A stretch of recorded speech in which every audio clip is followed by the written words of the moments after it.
Hello hi ನಮಸ್ಕಾರ. ನಾನು ನಿಮ್ಮ Yashu Gowda. Welcome back to my YouTube channel. ಎಲ್ಲರೂ ಹೇಗಿದ್ದೀರಾ? ಚೆನ್ನಾಗಿದ್ದೀರಾ ಅಂತ ಭಾವಿಸ್ತೀನಿ. ಇವತ್ತು ನಾನು ನಿಮಗೊಂದು ಸ್ಪೆಷಲ್ ಆಗಿರೋ ರೆಸಿಪಿನ ತೋರಿಸ್ತಾ ಇದ್ದೀನಿ. ಅದೇನು ಅಂದರೆ ಪಾಲಕ್ ಎಗ್ ಕರಿ. ನಿಜವಾಗ್ಲೂ ಸಖತ್ತಾಗಿತ್ತು. ಇದಕ್ಕೆ ನಾನು ಅಕ್ಕಿ ರೊಟ್ಟಿ ಮಾಡ್ಕೊಂಡಿದ್ದೆ. ನಿಜವಾಗ್ಲೂ ಸೂಪರಾಗಿತ್ತು. ಮಿಸ್ ಮಾಡದೆ ಟ್ರೈ ಮಾಡಿ. ಹೇಗೆ ಮಾಡೋದಂದರೆ ಫಸ್ಟು ಕರಿನ ಮಾಡ್ಕೊಂಬಿಡೋಣ. ಪಾಲಕ್ ಸೊಪ್ಪನ್ನ ನೀರಲ್ಲಿ ಸ್ವಲ್ಪ ಬೇಯಕ್ಕೆ ಹಾಕ್ಬಿಟ್ಟು ಅದಕ್ಕೆ ಬೆಂದ ಮೇಲೆ ಆ ಪಾಲಕ್ ಸೊಪ್ಪನ್ನ ಒಂದು ಚಿಕ್ಕ ಜಾರಿಗೆ ಹಾಕ್ಕೊಂಡ್ಬಿಟ್ಟು ಸ್ವಲ್ಪ ಪುದೀನ ಸೊಪ್ಪು, ಸ್ವಲ್ಪ ಕೊತ್ತಂಬರಿ ಸೊಪ್ಪು, ಸ್ವಲ್ಪ ಕರಿಬೇವು, ಒಂದು ಹಸಿಮೆಣ್ಸಿನ್ಕಾಯಿನ ಹಾಕ್ಕೊಂಡು ಸ್ವಲ್ಪ ನೀರನ್ನ ಹಾಕ್ಕೊಂಡು ಪೇಸ್ಟ್ ಮಾಡ್ಕೊಳ್ಳಿ. ಅದಾದಮೇಲೆ ಈ ಕಡೆ ಒಂದು ಪ್ಯಾನಿಗೆ ಒಂದು 3ರಿಂದ 4 ಸ್ಪೂನಷ್ಟು ಎಣ್ಣೆ ಹಾಕ್ಕೊಂಡ್ಬಿಟ್ಟು ಒಂದು ಲವಂಗ, ಒಂದು ಪೀಸ್ ಚಕ್ಕೆ ಹಾಕ್ಕೊಂಡ್ಬಿಟ್ಟು ಇಲ್ಲಿ ಒಂದು ಆನಿಯನ್ನ ಪೇಸ್ಟ್ ಮಾಡಿಕೊಂಡು ಅದನ್ನು ಕೂಡ ಹಾಕ್ಕೊಂಡಿದ್ದೀನಿ. ಆಮೇಲೆ ಅದಕ್ಕೆ ಸ್ವಲ್ಪ ಶುಂಠಿ ಬೆಳ್ಳುಳ್ಳಿ ಪೇಸ್ಟ್ನು ಕೂಡ ಹಾಕ್ಕೊಂಡು ಚೆನ್ನಾಗಿ ಫ್ರೈ ಮಾಡ್ಕೊಳ್ಳಿ. ಆಲ್ಮೋಸ್ಟ್ ಈರುಳ್ಳಿ ಎಲ್ಲನೂ ಕೂಡ ಫ್ರೈ ಆದಮೇಲೆ ಟೊಮೆಟೊ ಪ್ಯೂರಿ ಅಂದರೆ ಇಲ್ಲಿ ನಾನು ಒಂದೆರಡು ಸಣ್ಣ ಟೊಮೆಟೊನ ಪೇಸ್ಟ್ ಮಾಡ್ಕೊಂಡಿದ್ದೀನಿ. ಅದನ್ನು ಹಾಕ್ಕೊಂಡ್ಬಿಟ್ಟು ರುಚಿಗೆ ತಕ್ಕಷ್ಟು ಉಪ್ಪು, ಸ್ವಲ್ಪ ಅರಿಶಿನ ಪುಡಿ, ಅದಾದಮೇಲೆ 1 ಸ್ಪೂನ್ ಚಿಲ್ಲಿ ಪೌಡರ್, ಒಂದು ಅರ್ಧ spoon Kashmiri chilli powder, 1 spoon ಧನಿಯಾ ಪೌಡರ್ನ ಹಾಕ್ಕೊಂಡು ಚೆನ್ನಾಗಿ ಮಿಕ್ಸ್ ಮಾಡಿಕೊಂಡು ಇವಾಗ ಪಾಲಕ್ ಪೇಸ್ಟ್ನ ಹಾಕ್ಕೊಳ್ಳಿ. ಅಂದರೆ ಪಾಲಕ್ ಗ್ರೀನ್ ಪೇಸ್ಟ್ ಮಾಡ್ಕೊಂಡಿದ್ವಲ್ಲ ಅದನ್ನು ಹಾಕ್ಕೊಂಡು ಲಿಡ್ ಕ್ಲೋಸ್ ಮಾಡಿ ಚೆನ್ನಾಗಿ ಒಂದು ಎಣ್ಣೆ ಬಿಡೋವರೆಗೂ ಬೇಯಿಸ್ಕೊಳ್ಳಿ.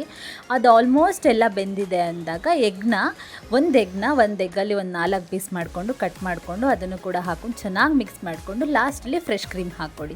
ಸೊ ಈ ಫ್ರೆಶ್ ಕ್ರೀಮ್ ಬಂದ್ಬಿಟ್ಟು ಆಪ್ಷನಲ್ಲು, ಇದ್ದರೆ ಹಾಕ್ಕೊಳ್ಳಿ, ಇಲ್ಲಾಂದರೆ ಮೊಸರನ್ನ ಹಾಕ್ಕೊಳ್ಳಿ. ಇದೊಂಥರ ಚೆನ್ನಾಗಿ ಟೇಸ್ಟ್ ಕೊಡುತ್ತೆ ಅಂತ. ಸೊ ಎಗ್ ಕರಿ ರೆಡಿ ಆಯಿತು.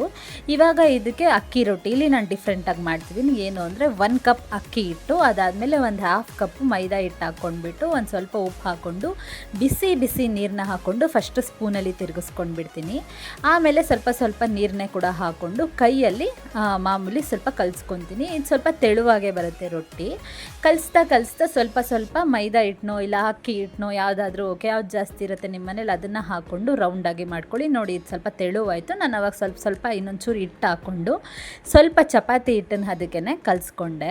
ನಾನು ಫಸ್ಟ್ ಟೈಮ್ ಈ ಥರ ಟ್ರೈ ಮಾಡಿದ್ದು. ನೋಡೋಣ ಮೈದಾ ಹಾಕಿ ನೋಡೋಣ ಅಂತ ಮಾಡಿದೆ. ನಿಮಗೆ ಮೈದಾ ಬೇಡ ಅಂದರೆ ಗೋಧಿನೂ ಕೂಡ ಟ್ರೈ ಮಾಡ್ಬೋದು, ಇಲ್ಲ ಬರೀ ಅಕ್ಕಿ ಹಿಟ್ಟಲ್ಲೂ ಕೂಡ ಟ್ರೈ ಮಾಡ್ಬೋದು. ಸೊ ನಾನು ಈ ಥರ ಸ್ವಲ್ಪ ಚಪಾತಿ ಹಿಟ್ಟನ್ನು ಅದಕ್ಕೆ ಕಲಿಸ್ಕೊಂಡ್ಬಿಟ್ಟು ಆಮೇಲೆ ಮಾಮೂಲಿ ನಾವು ಒಬ್ಬಟ್ಟು ತಡ್ತೀವಲ್ಲ ಆ ಥರ ಮಾಮೂಲಿ ನಾನು ಏನು ಮಾಡಿದೆ, ಒಂದು ಎಣ್ಣೆ ಕವರಲ್ಲಿ ಒಂದು ಸ್ವಲ್ಪ ಎಣ್ಣೆ ಸವರ್ಕೊಂಡ್ಬಿಟ್ಟು ಮಾಮೂಲಿ ನಾನು ಒಬ್ಬಟ್ಟು ತಟ್ಟೋ ಥರನೇ ಸ್ವಲ್ಪ ತಟ್ಕೊಂಡೆ. ಏನು ಅಂದರೆ ಸ್ವಲ್ಪ ತೆಳುವಾಗಿ ಬರುತ್ತೆ, ಚೆನ್ನಾಗಿ ಬರುತ್ತೆ ತಿನ್ನೋದಕ್ಕೆ. ಮೈದಾ ಹಾಕಿರೋದ್ರಿಂದ ಸ್ವಲ್ಪ ಸಾಫ್ಟ್ ಬರುತ್ತೆ, ಅದಕ್ಕೋಸ್ಕರ ತಟ್ಕೊಂಡು ಆಮೇಲೆ ನಾನು ಅದಕ್ಕೆ ಮಾಮೂಲಿ ಇಂಚಿಗೆ ಹಾಕ್ಕೊಂಡ್ಬಿಟ್ಟು ಮಾಮೂಲಿ ಫ್ರಂಟ್ ಟು ಬ್ಯಾಕು ಚೆನ್ನಾಗಿ ಬೇಯಿಸ್ಕೊಂಡೆ. ಇದಕ್ಕೆ ನಾನು ಎಣ್ಣೆ ಏನು ಹಾಕೋಕೆ ಹೋಗಲಿ, ಯಾಕಂದರೆ ನಾನು ತಟ್ಟವಾಗೆ ಎಣ್ಣೆ ಹಾಕಿದ್ನಲ್ಲ, ಮತ್ತು ನಾನು ಎಣ್ಣೆ ಹಾಕೋಕ್ಕೆ ಹೋಗಲಿಲ್ಲ.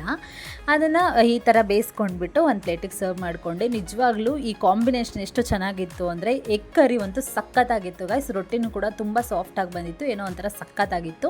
ಮಿಸ್ ಮಾಡದೆ ಈ ರೆಸಿಪಿನ ಟ್ರೈ ಮಾಡಿ ಆಯಿತಾ. ಈ ವಿಡಿಯೋ ನಿಮಗೆ ಇಷ್ಟ ಆಗಿದ್ದರೆ ದಯವಿಟ್ಟು ಲೈಕ್ ಮಾಡಿ, ಶೇರ್ ಮಾಡಿ, ಕಮೆಂಟ್ ಮಾಡಿ, ಸಬ್ಸ್ಕ್ರೈಬ್ ಮಾಡ್ಕೊಳ್ಳಿ. ಹೀಗೆ ನನಗೆ ಸಪೋರ್ಟ್ ಮಾಡಿ.